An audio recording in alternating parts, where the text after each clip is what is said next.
ว่าไม่พูดนะตัวนี้จมแค่ว่าตัวเนี่ยกับโปรแกรมโหฮีปากายซ้อมนับพนักงานก้อนหินนั่งนี่เหตุปีวินตะลุงเกี่ยวโหนี่เกี่ยวเบปีสาวว่าปากายตัวเนี่ยโปรแกรมชาติเทียกำเสียวินก็คิดว่าวินามินเทนไปทำก็วินเฮปากายอินสุมิเทนอาเซียมาโซปิเตโฮไงลุนซาลาหินตุนตอนชานโซฮีฮอนโดดิ้งเทนโซเดฮีตอนนั้นปากายตัวนักคนฮีทานมันกันสุดเดียวให้ตันแต่ลำละนาว่าปากายนางมาปันปีนักโตปีนังไงใช้ทั้งว่าปุ่มินกับปากายเจสุคริสต์มินเชิงปนะนางกตาวินกฮีอาเมน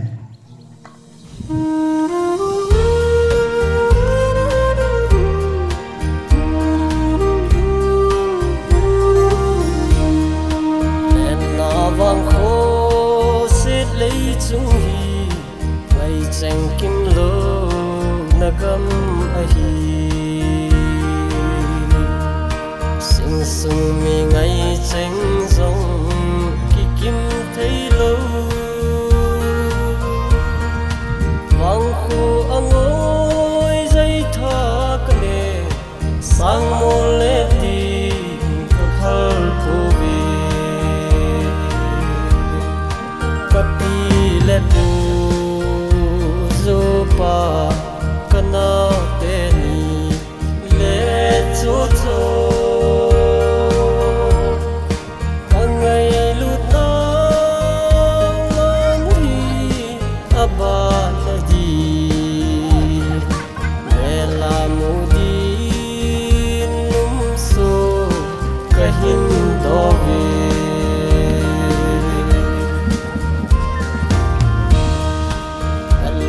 zon sing thăng hoa na cô vàng khô hi hin ve ti mun na sing sum mi te le vàng khô mi te na min ngei u ka sa lut na dam lai sung in mil po kapi le pu zopa kana te ni le cho cho ti jing hong hong na ngai kangai lu ta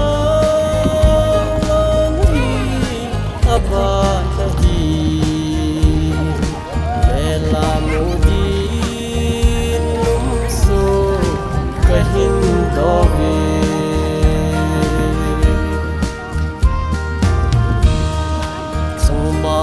thiên in về tên mình các khăn khô hi đi làm ông không chỉ ra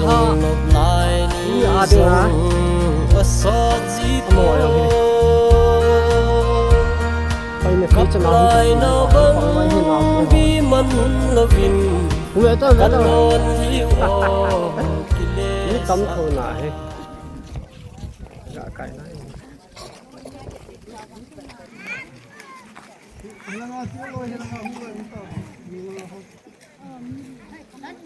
khi làm vào dòng nóng thì lại về muốn là bao giờ họ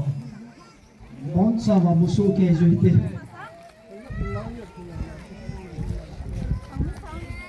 một số kê rồi đi này rồi đi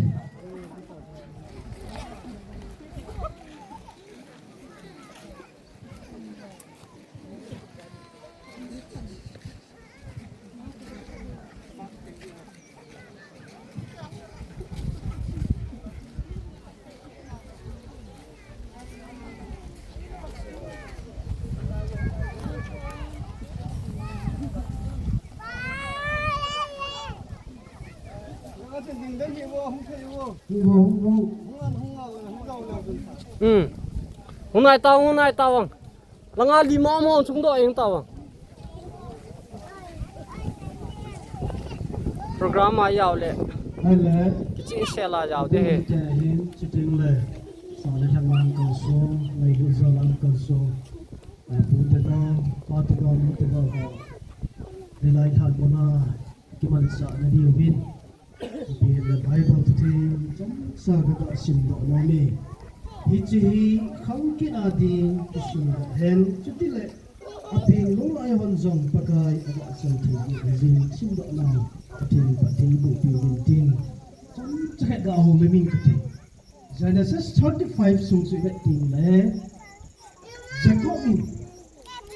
Rachel chu so na li lo sagi lo in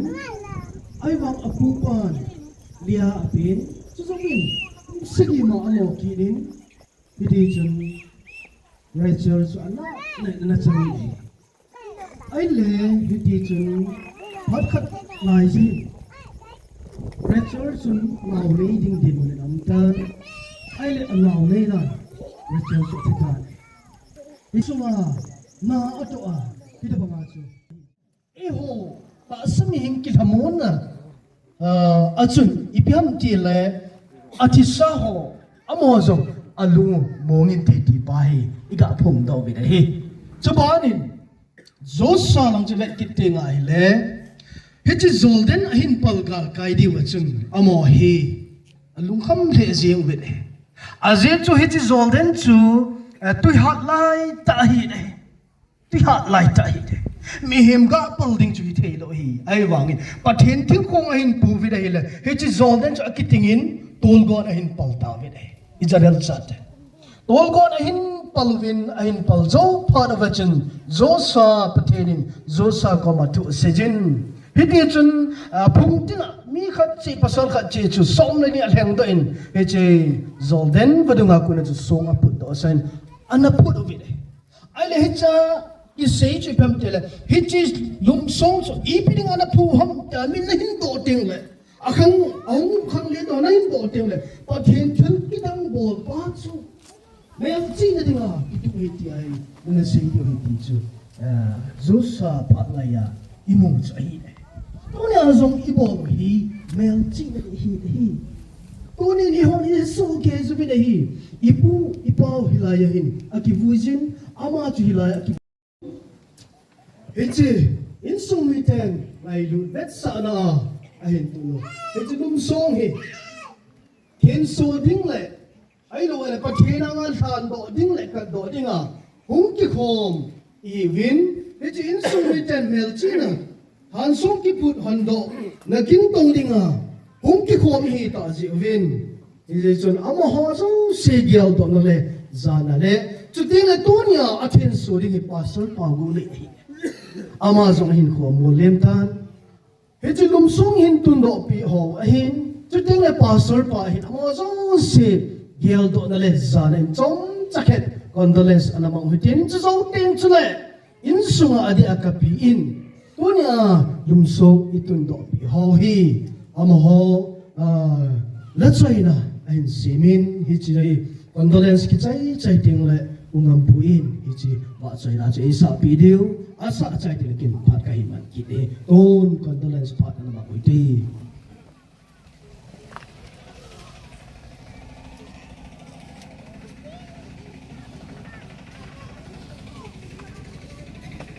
pakai Tunin Hitchlai Han Munin Mi Hitchan Pihi Pakai Patin Kahung Hom Win Kapute Ho Ai lo wale Katsate Ho Kanute Ho Kapate Ho Amo Lim Saho Amo Hilaya Kibu Hiti Gel Do na Zing na Ding Le Mel Chin na Dinga Kahin Tun Lum So Hi Pakai Tunin Hilayin Amon Le Apach Kahung Sung Tawe Izetun pakai kau kiman sa na diu pa sunga zong nang man nei pan pivin nei kitho pivin chuting le ahin tung do in sumi te zong pakai tu ni ai chi ka hin tung do zalwai lungmon thamon na kani naw ahi a ni khating na anga ka ki mu to naw ahi thile dingin torin hi chi in sumi te adala in sumi te zo si lungmon thamon pidingin ngang thinga ka tawi da hi Zakaya na panpi na kito pinalay sa thang mapuma kapagay Jesu Krista minakatawi dahi don ngay lutzala ipinuving at si masaho na say na asim hi kung ampuin aman sado na hinay piuvintin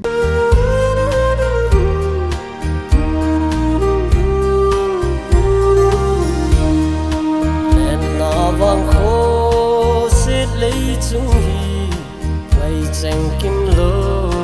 nagam ahi sing sung mi ngai cheng zong ki kim thei lo wang khu angoi zai tha kane sang mo le ti ka phal ko be kapi le pu zo pa kana te ni le cho cho kangai lu na lam hi aba na di me la mu di num so kahin do ve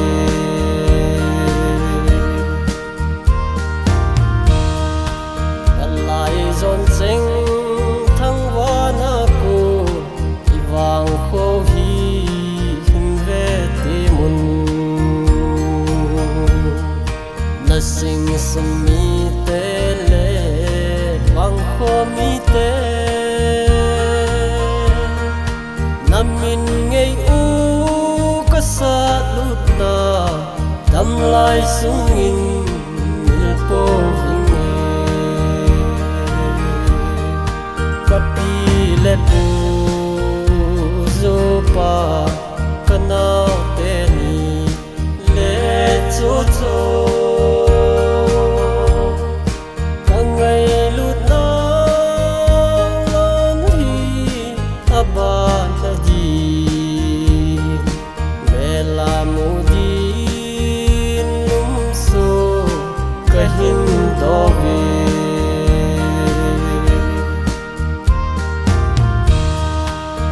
mang ka then hin ve te min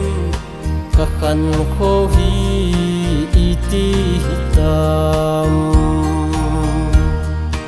in sung nop lai ni zong a sa ji po kap lai na bang bi man lovin kalon hi o kile sa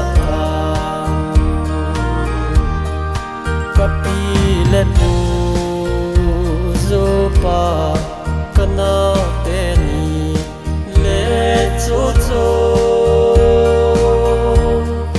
kangai lu na lam hi aba na di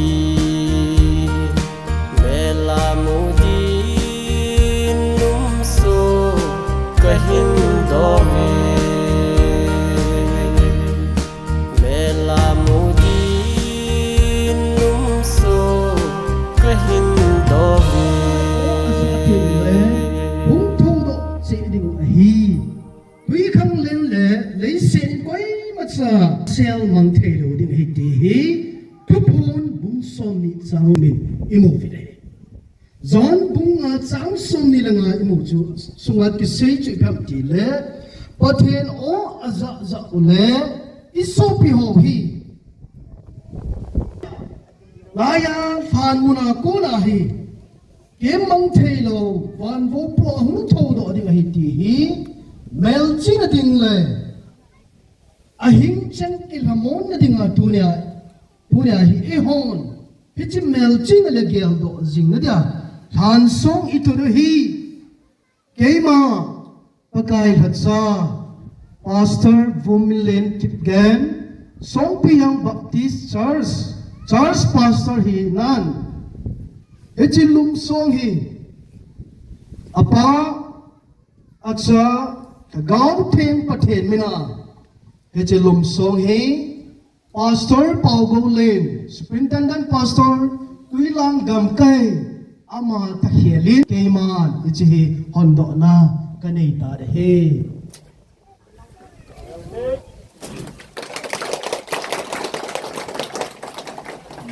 Hondo na kay nei sai an hin siming kate lungela chamjing u hen kolin ken apeni tarini aha ko kumsang khale jakole somgu ni le senin ko akichai ni Tarik Li Song 2024 son of late Pu Sohukam Kipgen late Pi Nemzat Kipgen Chapani Chana Ngai Zopa Chung Paten Laitan Samon Alet Hitai Nasian Am Kwaile Sing Sung Mi Navan Chai Changin Ai Tenamil Zo Povinge Kaplai Naubang Kakihap Nadingun Nangma Mela Mudi Lumsong Hi Kahindo Piove Atin So Pastor Pagolen Sitro Superintendent Tuilangam Kwai TBI Song Tunpe In Sumite Ngailun Hedging na Pi Thaizaha 1913 to 1998 Chamlang Numakan Sindehe Pu Sohukam 1933 to 1994 995 kg mga 94 Pi Nemzaha 1934 to 2002 Han Nei Chong 1976 to 1994 Paul Jose 1978 to 1996 Ngai Chengin Aina Dar Tazong Lew Lungila na Cham Jingoi Mga Het Jing Nadingin Zanglum Song Kahin Tunpi Uwe Intiempo Pastor Paul Golen Superintendent Tuilangam Kai TBI Song in Tunpi in Sumite Hain Simkilinge Lungila Cham Jing Lintin Chong Kipgen Son of Kamgao Kipgen and Hat Ngainu Kipgen 12/3/2022 Appearing 27/6/2023 Receiving Kobini Kanao ngayon tayo Zanglum Son Kahintun Piwe Intiempo Pastor Pagolen Sitho Song Tunpe In Sumite Ichi Chayin Simdo Hintin Kain Simdo Chay Talhana Ichi Hongo na inay Talhanin Kunyan Ichi Song Hozong Sehi Kema Pakay Hatsain Papatin Sa Papatin Tagaw Ting Patin Mina Abong Chahi Tin Sunazong Kanita Dehi Ibong Sawit Minasiw Titaw Kainay Pakay Patin Pakay Lumon Kadarapi na hiwe Kapihi Vanoy Mitet Piho Hipoitin Laysin na dara din kunin Na nasisilahi Tunin sang pakay Insumite Lumong Samon na dingin pakay Aji masa kasopit yang Ngay chang ho Pakay amaho Zamlung lumsong Hilay mo nin kahintong piwe Hichi kahintong piwa kunin pakwa Kaleka simawa zong kahanuwa Kung kabay hong nawa zong kahanuwa Zakaya kahanaw kahintay na dingin Pakay nung say tain mo yung sumete Lumong kuwa tadi apilingin Nakakitigahin Kunya kahintong daw hipakay Akang kangamit yahon Ayun di hichi kapulhanahi kapilhanahi kacharhanahi kaudhanahi tiya Pakay ayun hedging diwa Hiji chun pakay mizong sing Hiji lan song hi Zachi hanti pa hi pakay Tunin Hepa mizong silung tim suwa pakay langin Hisiya na kanin katawin hi Insumite ngayon jala hintung tabana Pakay insumite adi matata Lungmon famona hitay na dingin Tunin Hiji lan song hi pakay Nang Kahat na zale, nang mapanpi na zala pakay. Kahintong na ulit na. Hitya ako na hinang malupi na kamuba. Misong sinang manay na iya. Nalenggam kangtun na ulit na dingin. Nalupi kipo na hitay na dingin sa katawin na he. Zakaya. Pat jose kapat din ko na ba. Kataw na lang katum na ho. Pakay nangin zona sana na ipita si uba. Kakipawin. Mabahan kahin ko ba zong na ipanpi kinubilang hilay mo na ako na pakay hitas hulmun kahin sa kitiwin hitsi sunga pakay patin nangin na ipanpi kinubilang na ipanpi kitiwin pakay na sa nawa katawi dahi pat kapanuwa pakay na awa katum na kataw na isan pizalwa jauti akam siya wakipato siya mabahan kahin ko ba zong kaprogram ba zong nang ma panpi kitopi na ngay chakinin tangwa pungin kapag sa Krista minting panin na nga katawi dahi. Amen.